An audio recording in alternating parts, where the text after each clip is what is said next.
由文化局主辦嘅第37屆澳門國際音樂節喺10月3號至到11月8號隆重舉行。今屆音樂節以星海作為主題，由一眾音樂世界著名藝術家以及係新銳精英呈獻12套富有張力嘅節目，特設14項延伸活動，以澳門紮根傳統、擁抱創新嘅城市藝術氣質，奏響跨越東西方文明嘅動人樂章。今屆音樂節以歌劇《卡門》揭開序幕，邀請蘇黎世歌劇院同巴黎喜歌劇院攜手澳門樂團、中國交響樂團合唱團、澳門少年合唱團，以直擊心靈嘅旋律同埋歌唱，詮釋永恆嘅人性主題。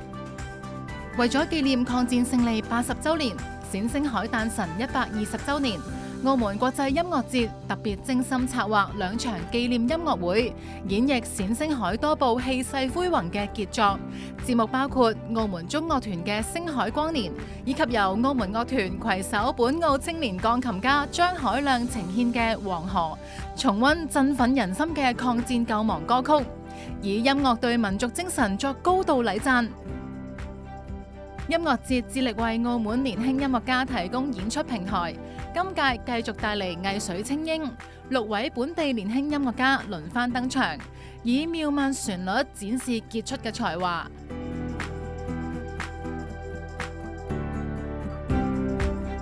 適逢澳門當選為2025年東亞文化之都，今屆音樂節將會通過多元音樂藝術嘅對話同埋碰撞，推動文明交流互鑑。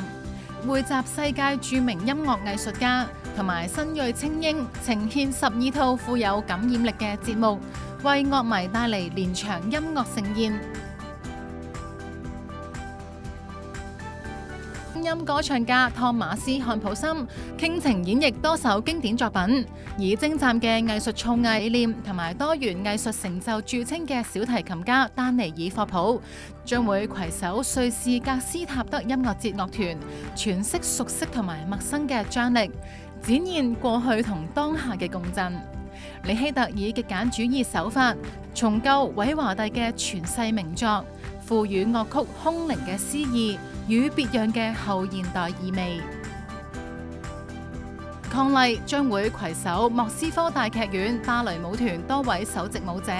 同澳門樂團共同演繹匠心獨運嘅作品。從東方神韻到西方經典，透過動人嘅聲音訴說唔同時代同埋地域嘅藝術故事。法多天后古卡羅西塔同澳門中樂團合作演繹葡萄牙嘅靈魂之音。羅西塔嘅音樂風格喺保持法多傳統純粹嘅同時，亦都賦予咗現代感同埋多樣性。由3位世界頂尖音樂家組成史無前例嘅演奏組合，喺今屆澳門國際音樂節，佢哋將會帶領聽眾步入一個東方靈魂同西方情志對話交融、意趣重生嘅音響世界。